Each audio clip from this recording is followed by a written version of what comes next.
Assalamualaikum warahmatullahi wabarakatuh. Bisa berada di tempat yang baik bersama orang baik-baik dalam majelis yang baik itu nikmat besar. Maka kita syukuri dengan ucapan alhamdulillahi rabbil alamin. Kita tidak mau majelis kita ini menjadi majelis antanajifah, majelis bangkai, majelis busuk dan berbau. Untuk menghindari majelis supaya jangan jadi majelis bangkai, kata Nabi dianjurkan bersolawat. Allahumma sholli ala sayyidina Muhammad wa ala ali sayyidina Muhammad. Sebelah kanan Bapak Gubernur, mohon izin Pak berdiri di depan Pak Gubernur. Mohon maaf jamaah kalau malam ini saya tidak seperti biasanya grogi di depan Gubernur.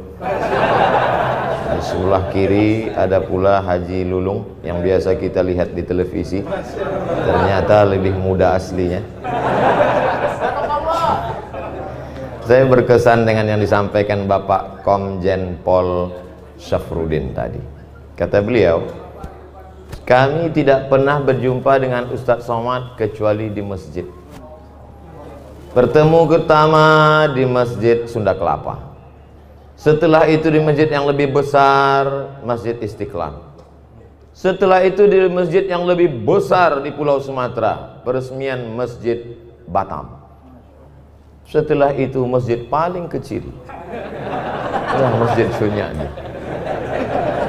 Terus terang Pak, dulu ketika setelah berfoto dengan Bapak di Istiqlal di Masjid Sunda Kelapa, itu berkurang yang membuli saya. Tapi begitu Bapak pensiun, nambah lagi.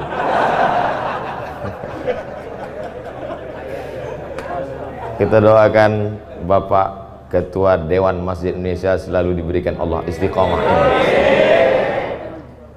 Kebanggaan yang luar biasa apa kata Imam Ahmad bin Hambal, populer dengan nama Imam Hambali, nama kitabnya Musnad Ahmad, meninggal tahun 241 Hijrah. Seandainya engkau punya doa makbul dan doamu cuma satu, maka mintalah pemimpin yang adil. Karena kalau ada adik-adik yang muda cuma minta istri solihah, yang menikmatinya cuma kamu, betul? Tidak bisa dinikmati orang lain. Tapi kalau kau dapat pemimpin yang adil, satu negeri mendapatkan kenikmatan. Makanya jangan lupa diselipkan itu doa, Allahumma rzuqna imaman adila, berikan kami pemimpin yang adil dan amanah. Saya tiap hari, nanti bilang tiap hari bohong pula, tiap momen selalu, bahkan tadi ketika diminta berdoa, saya berdoa, ya Allah berikan kami pemimpin yang adil, paling tidak untuk daerah khusus ibu kota Jakarta, karena Jakarta adalah model, contoh, ditiru orang luar Jakarta.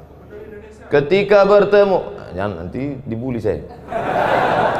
Ketika bertemu dua orang yang hebat ini, Bapak Anies Baswedan PhD, Doctor of Philosophy, bertemu dengan Bapak Komjen Pol, akhirnya lahirlah Museum Sirah Nabawiyah terbesar di dunia. Jangan tepuk tangan dulu karena baru bisa dikunjungi 18 bulan ke depan. Tapi paling tidak kita bahagia, betul? Selama ini sulit untuk menjelaskan bagaimana rumah Nabi, bagaimana replika tempat tidur Nabi, bagaimana tempat air minum Nabi. Kadang jamaah bertanya, Pak Ustadz, ya gimana gambar rumah Nabi? Sebetulnya ada, cuman sulit saya untuk menceritakannya.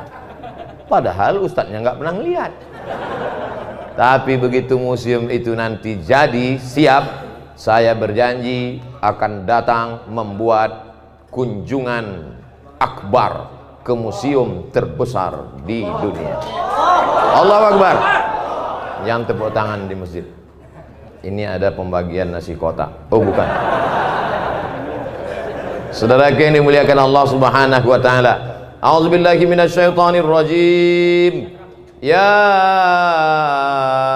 ayyuhalladzina amanu, hai orang yang beriman, ittaqullah, takutlah kepada Allah, wa kunu ma'as-shadiqin, hendaklah kamu selalu bersama dengan orang yang benar. Tiga ini jangan sampai terpisah. Pertama, iman. kedua takut, yang ketiga selalu bersama dengan orang yang benar.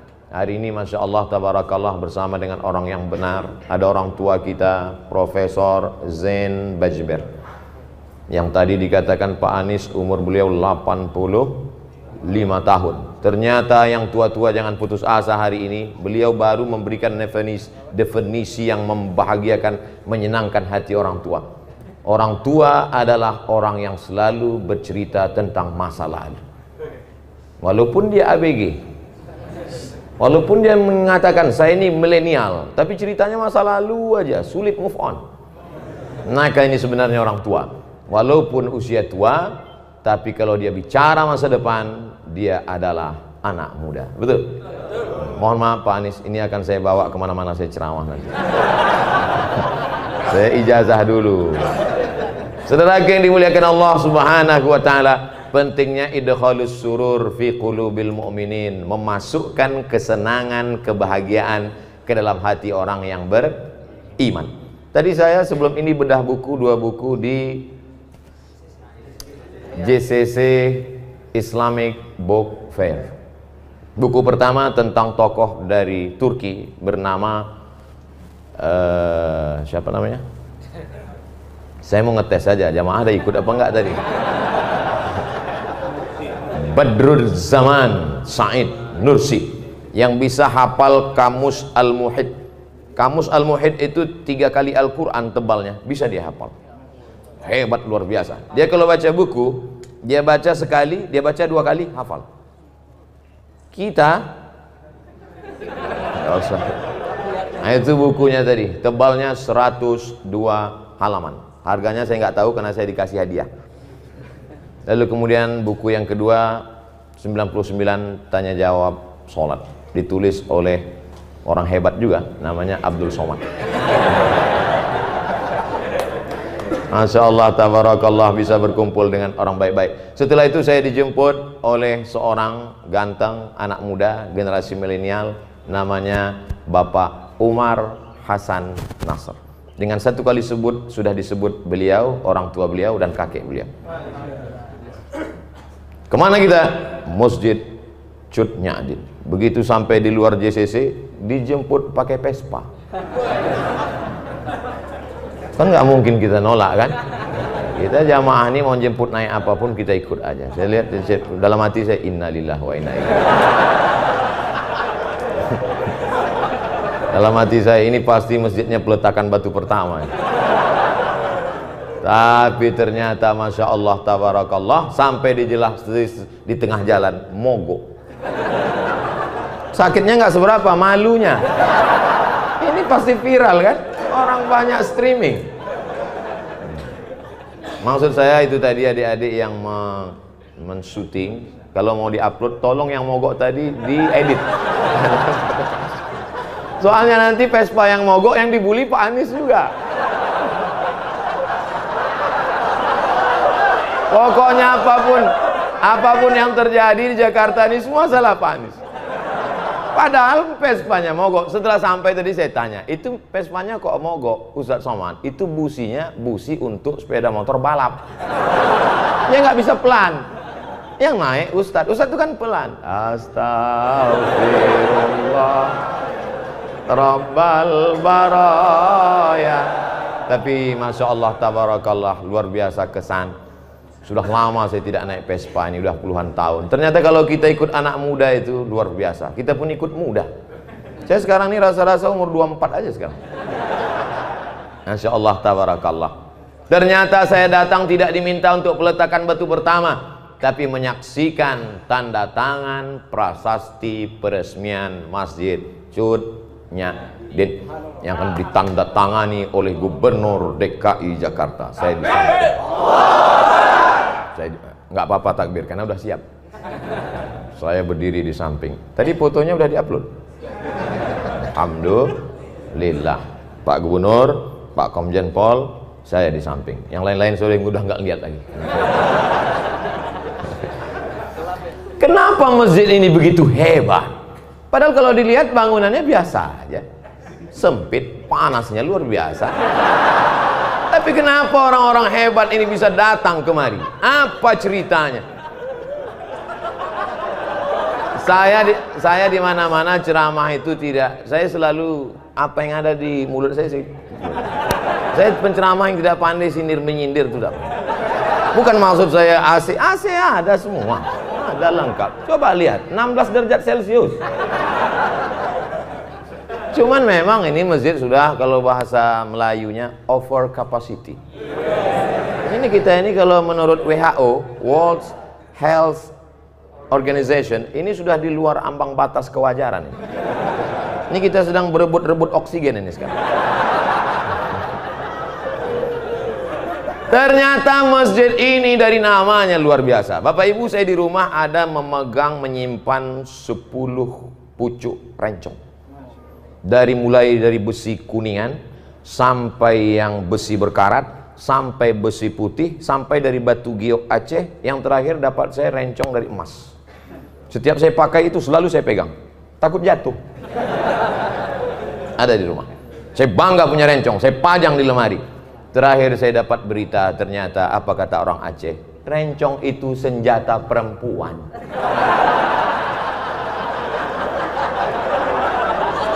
Loh, kenapa rencong senjata perempuan? Karena itu membunuh dari jarak dekat. Perempuan Aceh memegang rencong.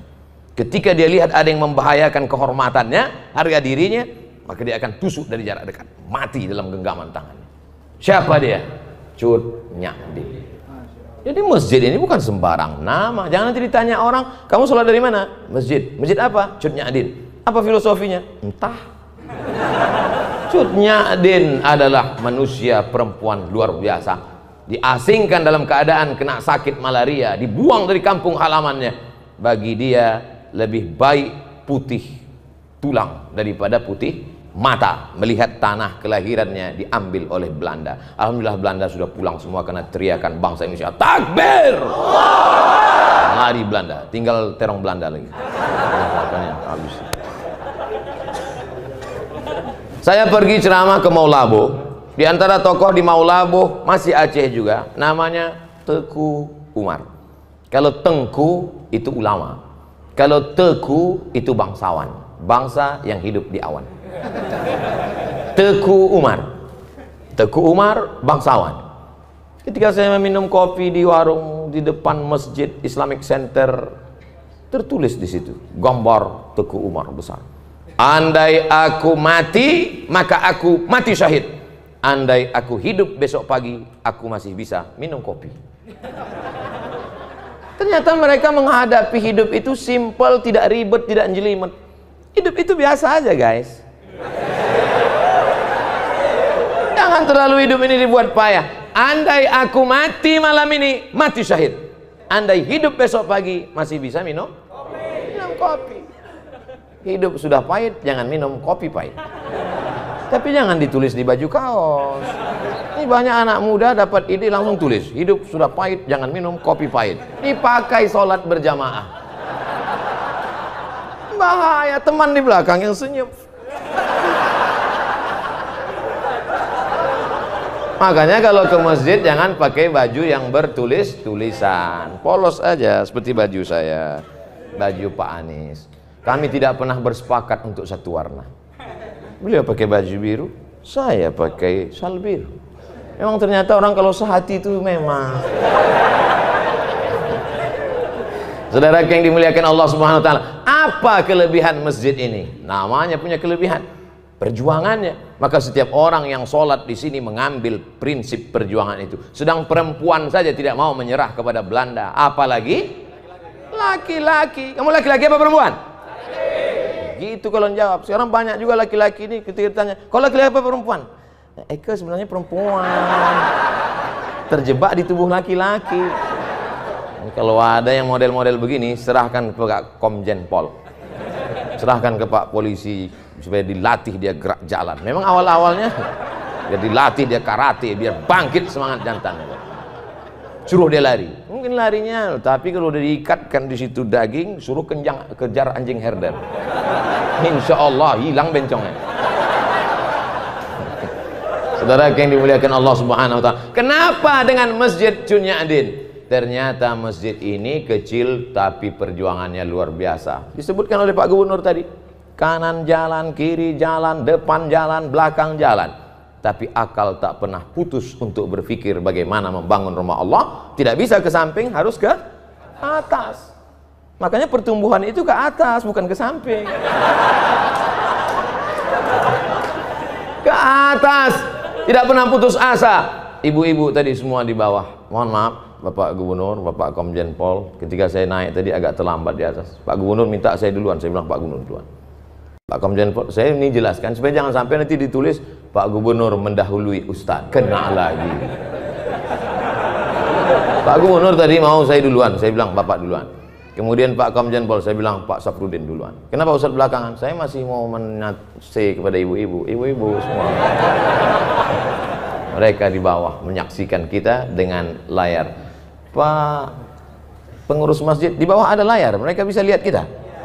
Alhamdulillah. Ibu-ibu yang di bawah jangan berkecil hati, karena saya ini lebih bagus di layar daripada aslinya.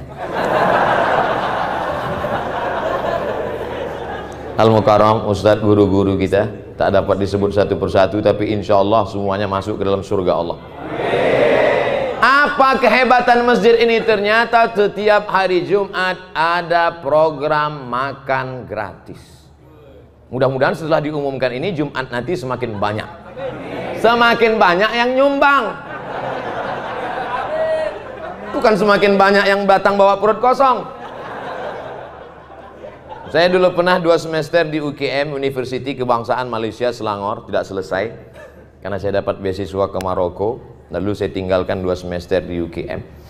Kemarin saya pergi ke UKM. Ustaz Somad berapa lama di UKM? Saya bilang 2 semester. Ustaz kami angkat jadi alumni. Loh, saya nggak tamat, saya bilang. Peraturan baru 4 hari saja belajar sudah dianggap alumni. Jadi saya sekarang dianggap sebagai alumni UKM Selangor, University Kebangsaan Malaysia. Banyak yang membahagiakan saya. Apa yang mau saya ceritakan tadi? Di masjid UKM itu setiap hari Jumat, dulu waktu kami kuliah, saya paling cepat datang ke masjid. Kenapa? Karena kalau kita datang zuhur jam 12.30 baru azan. Jam 12 itu ada semangka, ada pisang. Jadi ternyata memotivasi mahasiswa yang memang sulit uang belanja waktu itu. Awal-awalnya itu pemanis, tapi kata pepatah orang Melayu, Allah bisa karena biasa. Pancingan anak-anak muda. Mungkin awalnya dia niatnya tidak untuk sholat Jumat. Kau datang kemari kenapa? Lapar mau makan siang. Itulah makna dakwah. Coba lihat bahasa Arab. Da'a ya'du'u da'watan. Dakwah artinya ad-da'watu ila ta'am, ngajak makan. Asal muasal kata dakwah itu ngajak makan. Makanya dulu para habaib di Jakarta ini, Al-Haddad, As-Sagab, bin Syihab, Barakbah, mereka itu kenapa majelis maulidnya ramai? Karena ada makan, motong kambing sampai 10-20 ekor. Itu awalnya dulu. Kiai-kiai di Jawa itu tanam padi luas, maka kalau santri-santri datang dikasih makan. Ini belum jelas nih, habisnya ada makan apa enggak?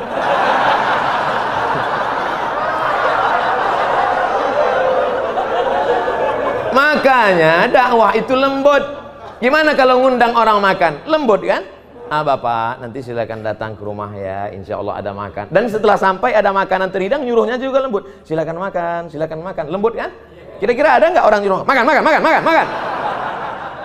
Mana ada? Itulah asal muasal dakwah. Jadi dakwah dalam Islam itu, apa kata Nabi? Maukah kamu aku tunjukkan suatu amal, kalau kamu lakukan kamu akan berkasih sayang. Apa dia? Afsyus salam, tebarkan salam. Tebarkan salam dengan baik. Saya tadi di masjid ini sedang diajarkan betapa hebatnya Allah Subhanahu wa ta'ala. Ada gubernur, ada DPRD, ada Bapak Komjen Pol, ada polisi, ada tokoh masyarakat. Mereka semua hebat-hebat, tapi tidak satu pun berhasil menggeser waktu sholat walaupun kurang 9 menit lagi. Apa kata pengurus? Menjelang azan maghrib, mari kita bersolawat. Salatullah, tengok belum juga. Salamullah, belum juga. Betapa agama tidak bisa diamandemen. Apa maksud Ustadz sebenarnya? Ya salam nggak bisa diganti.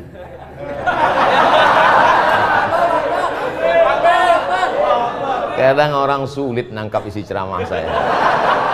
Memang gitu kalau orang cerdas ngomong, payah memang. Saudara yang dimuliakan Allah Subhanahu wa taala, maka yang bisa kita robah itu bukan waktu sholat, bukan sesuatu yang sudah baku, tapi yang kita robah adalah yang berada bunga-bunganya, hiasan-hiasannya. Yang sebelumnya di masjid cuman ada datang sholat, datang ada makanan. Tirulah Masjid Cut Nyadin. Hai saudaraku pengurus-pengurus masjid dimanapun berada, jangan bangga dengan uang kas masjid begitu banyak. Sebelum khotib naik mimbar, mari kita dengarkan dulu pengumuman dari ketua masjid. Alhamdulillah, masjid kita saat ini ada uang kas 200 juta. Bangga. Uang siapa? Bukan itu kebanggaan masjid. Perhatikan karpetnya, perhatikan tangganya, perhatikan suara. Saya semangat ceramah ini, kenapa? Suara mikrofon menggelegar. Kadang kita mau ceramah ini baru awalnya udah putus-putus. Asal mari nur. Tapi alhamdulillah tabarakallah, bangga. Jadi uang masjid itu manfaatkan untuk kepentingan umat. Tiru masjid ini. Ustaz Somad, ini masjid ini setiap hari Jumat ada makannya. Dari mana Pak? Tidak tahu dari mana. Hamba Allah ada saja datang. Masya Allah tabarakallah. Buat pengumuman. Rumah makan yang berada di sekitar masjid, silakan setiap rumah makan kirim 10 bungkus. Awas kalau nggak ngirim. Ngajak bukan ngejek, merangkul bukan memukul. Wahai yang punya rumah makan, kalau kamu mau laris, mau dagangannya berkah, kirimkan. Kalau enggak, lihatlah nanti. Ada program yang luar biasa. Kadang saya melihat masjid yang megah, yang cantik, yang indah tuh kadang hati-hati juga. Di beberapa masjid saya pernah ceramah, masuk saya, karpetnya bagus sekali. Begitu saya injak, kaki saya tenggelam. Bagus sekali. Pas mau saya puji, tiba-tiba masuk kertas dari belakang. Tertulis, Ustaz Somad tolong umumkan, karpet masih ngutang. Tapi dari tadi Masjid Cut Nyadin, Masya Allah, tabarakallah, indah. Lampunya indah, kaligrafinya mantap, terang benderang. Kadang di beberapa masjid saya ceramah direkam gelap. Ada komen di YouTube itu, Ustadz muka hitam sesat. Tapi di Masjid Cut Nyadin, Masya Allah, tabarakallah, cantik dan indah. Apalagi program-program yang ada, anak-anak muda diajar silat. Ini ada program anak mudanya di sini diajar silat. Ini sekarang banyak orang pandai bersilat, silat lidah. Bukan itu, anak-anak muda kita, selamatkan anak kita dari narkoba, selamatkan dari LGBT, selamatkan dari pergaulan bebas. Anak muda, hawa nafsu bergelora, darahnya bergejolak, ini kalau tidak disalurkan pada kegiatan yang positif, dia akan rusak. Maka kalau mau anak muda Anda selamat, datanglah tiru program Masjid Cut Nyadin. Hai seluruh pengurus-pengurus masjid di seluruh Indonesia, Malaysia, Brunei Darussalam, Thailand, Patani Selatan, Moro, Filipina. Ustaz kok pede kali ngomong? Loh ini kan akan diupload, jangan lupa subscribe, like, and share.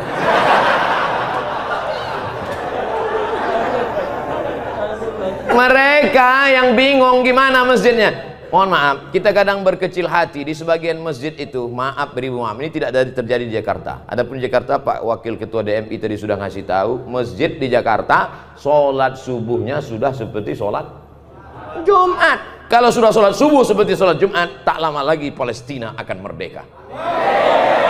Dulu Palestina dibebaskan oleh Umar bin Khattab, Arab Quraisy. Dulu Palestina sudah dibebaskan oleh Salahuddin Al-Ayyubi, Sultan Saladin, Kurdistan, dari Kurdi. Dulu Palestina sudah dibebaskan, Konstantinopel dibebaskan oleh dia, Muhammad Al-Fatih, Turki. 3 bangsa besar sudah dapat jatah. Arab Quraisy sudah, Kurdi sudah, Turki sudah. Siapa yang belum? Orang Jakarta. Yang akan membebaskan Palestina, pemuda-pemuda yang istiqomah, Bikers Subuhan. Tulis berikut ini pemasangan jaket kepada Ustadz Abdul Somad dari Bikers Subuhan. Pakai begitu habis pakai foto-foto, selesai itu saya pun naik lah jam 5 subuh ke masjid. Habis itu masuk angin. Selesai dari masjid langsung ketuanya datang. Mohon maaf Pak Ustadz, ya itu tolong jaketnya dibuka lagi. Pokoknya untuk foto aja. Enggak apa-apa, tapi kita tetap bangga. Kenapa? Yang ke masjid adalah anak-anakmu muda. Itu di Jakarta, di tempat lain menyedihkan. Yang ke masjid nih yang udah ya diintai-intai malaikat maut. Udah niat mati.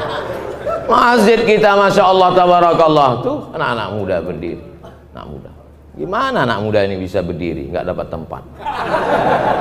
Masjid aja nggak bisa masuk, apalagi di sorga.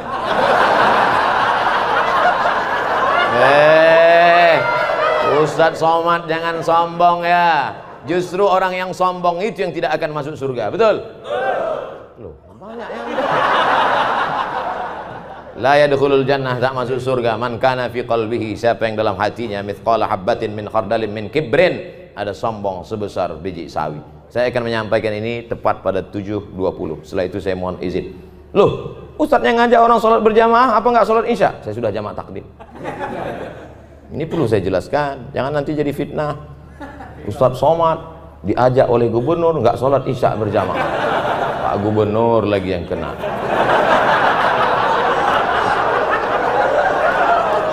Saya mohon maaf Pak Gubernur, saya nggak bisa membela di sosmed karena saya pun babak belur juga.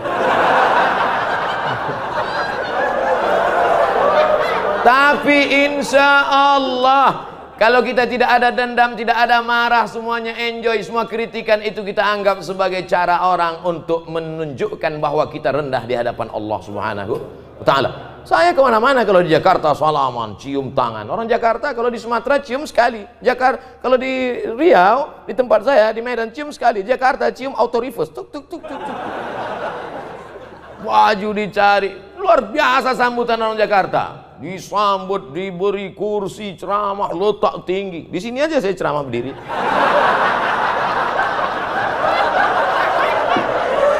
Biasa.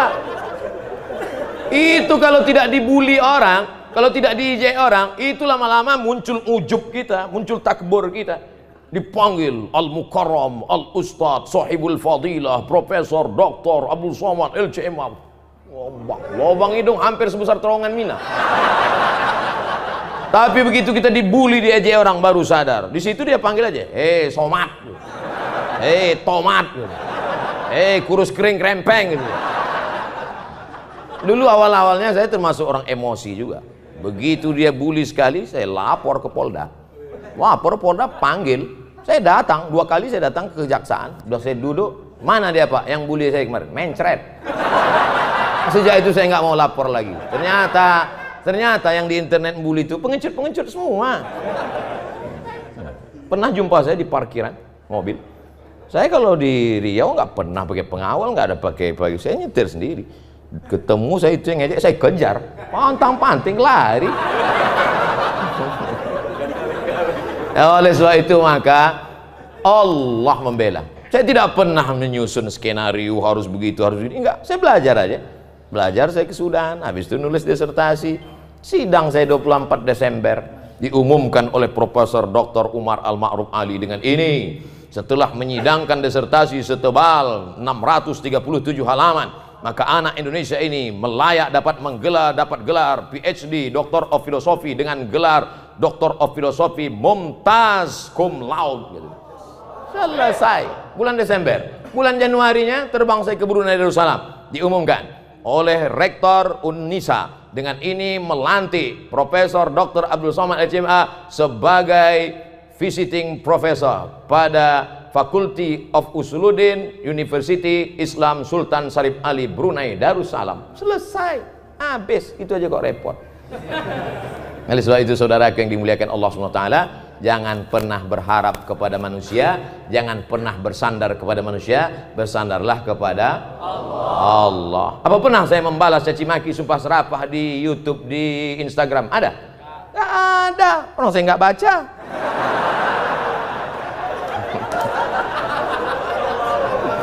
Saudara yang dimuliakan Allah SWT, apa gunanya ucapan kita iyyaka na'budu wa iyyaka nasta'in?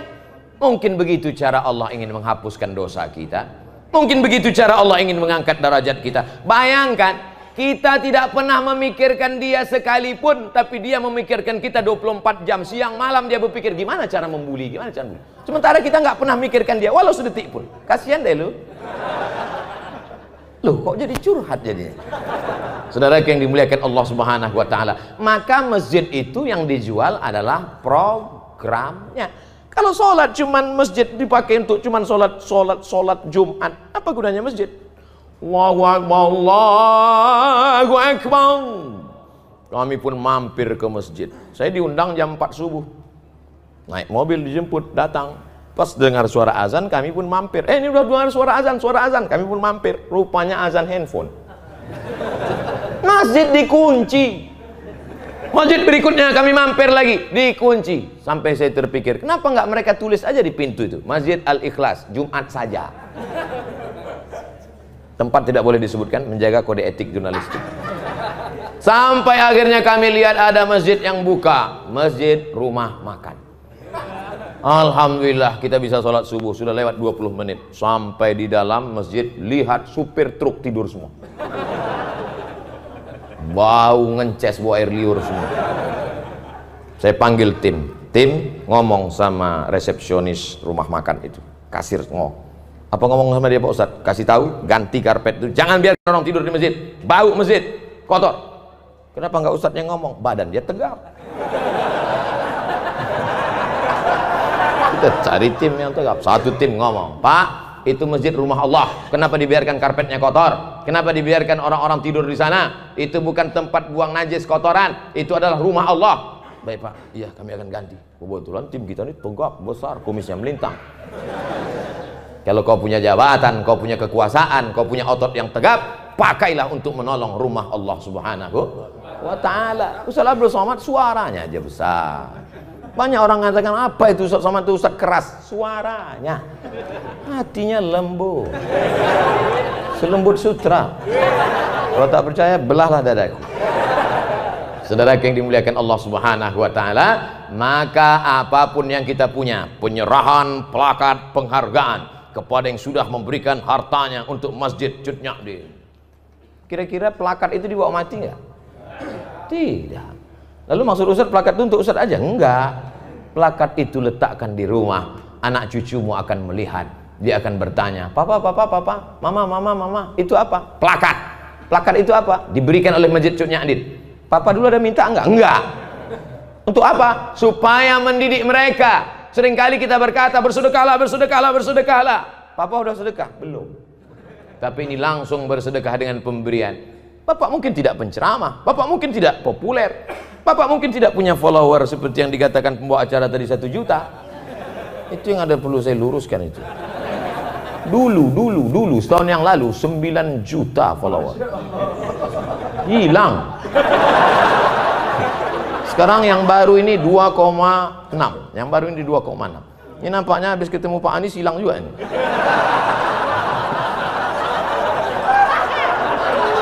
Lagi yang dimuliakan Allah SWT. Makanya harus follow. Udah follow atau belum? Artinya apa? Bahwa pendidikan itu bukan hanya ucapan kata-kata yang diuntai begitu indah, tapi langsung action. Jangan sampai NATO, no action, talking only. Nah, sebab itu ada actionnya. Alhamdulillah, masjid cantik, kaligrafinya, masya Allah, tabarakallah. Setiap orang masuk kemari pasti semuanya berdecak kagum melihat lampunya, macam melihat kucing. Wabtaghi fima atakallahu daral akhirah. Carilah persiapanmu untuk akhirat. Sholat tahajud semalam suntuk, silakan. Mau berinfak, berzakat, bersedekah, habis harta, silakan. Wala tansa nasibaka minad dunya. Jangan lupa hidupmu di dunia. Saya tidak mau setelah peresmian masjid ini semuanya di masjid. Bapak nggak cari nafkah akhirat. Istrinya ngutang di warung. Wabtaghi fima atakallahu darul akhirah. Cari persiapan untuk negeri akhirat. Silakan tahajud sepanjang malam. Wala tansa nasibaka minat dunia. Ini untuk membantu bapak-bapak. Mana tahu nanti anaknya nanya, Papa, ini apa bacaannya? Kemarin udah dibacakan sama. Ntar kita cari videonya ya.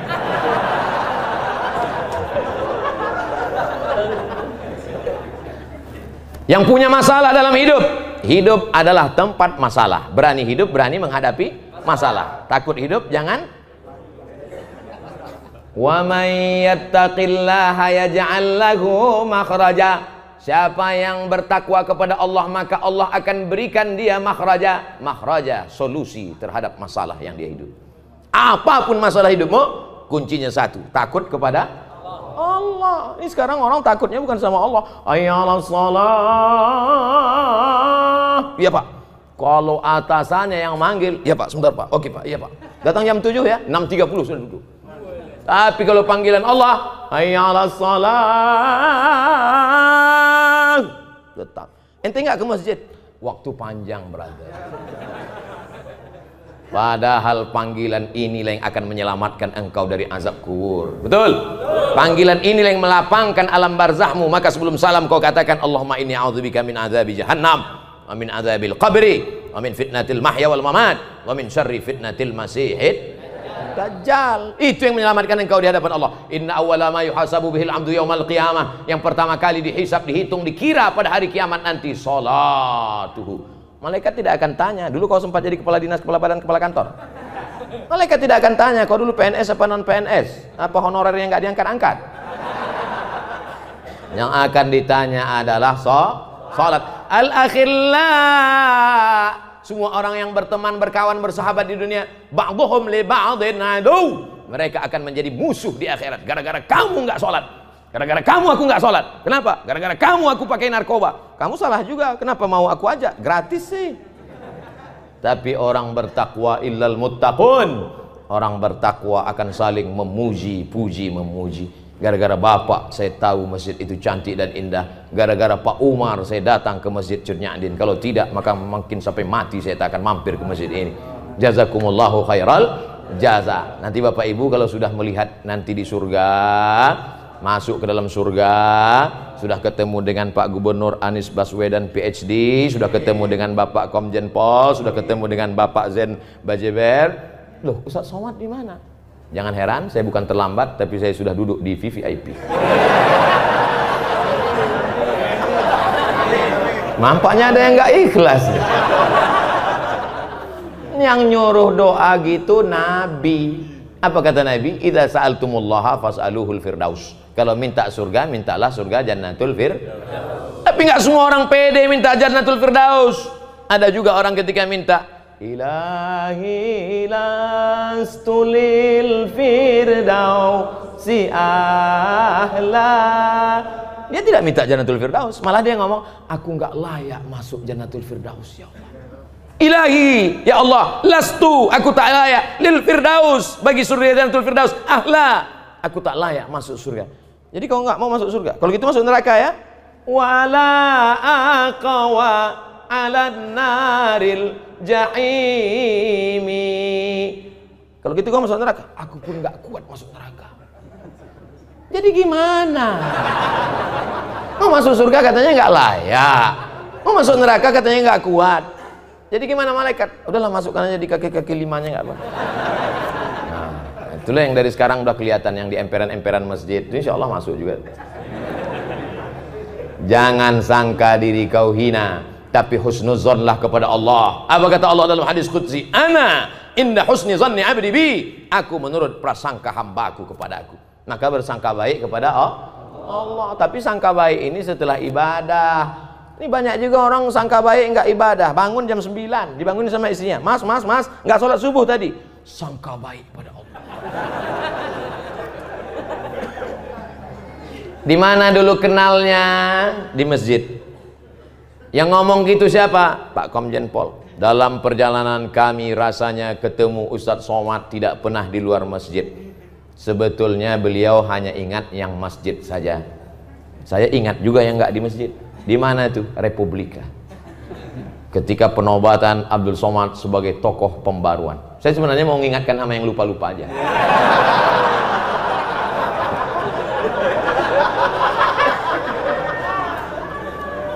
Beliau yang diingat beliau hanya masjid, hanya masjid, hanya masjid. Saya termasuk yang bangga dengan beliau. Karena ketika dulu ada tuduhan masjid radikal, beliau termasuk yang membela. Tidak ada itu, tidak benar survei itu. Betul?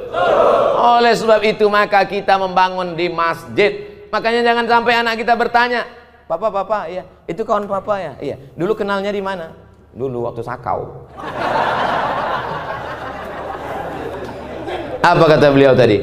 Ketika saya masih letnan 2, nih adalah ketua masjid ini, ketua pembangunan renovasi masjid ini adalah 35 tahun yang lalu yang masih dalam gendongan. Apa maknanya? Apa maknanya? Kalau masih ada di masjid kita anak lari-lari, lompat-lompat, nangis-nangis, jangan dibentak, jangan dimarah. Yang dulu waktu Bapak Letnan 2 35 tahun yang lalu, hari ini menjadi ketua pembangunan masjid. Ini sekarang banyak orang nggak senang, pulang. Aku ngeliat anak-anak ini naik darah tinggiku. Akhirnya waktu juga yang memisahkan kita. Jam 7.20 ternyata duduk dengan orang-orang beriman yang hatinya lapang itu waktu begitu cepat berlalu. Saya pernah ceramah pak, lama sekali waktu, seperti jam itu nggak bergerak, mati. Kapan itu? Pas kultum buka puasa.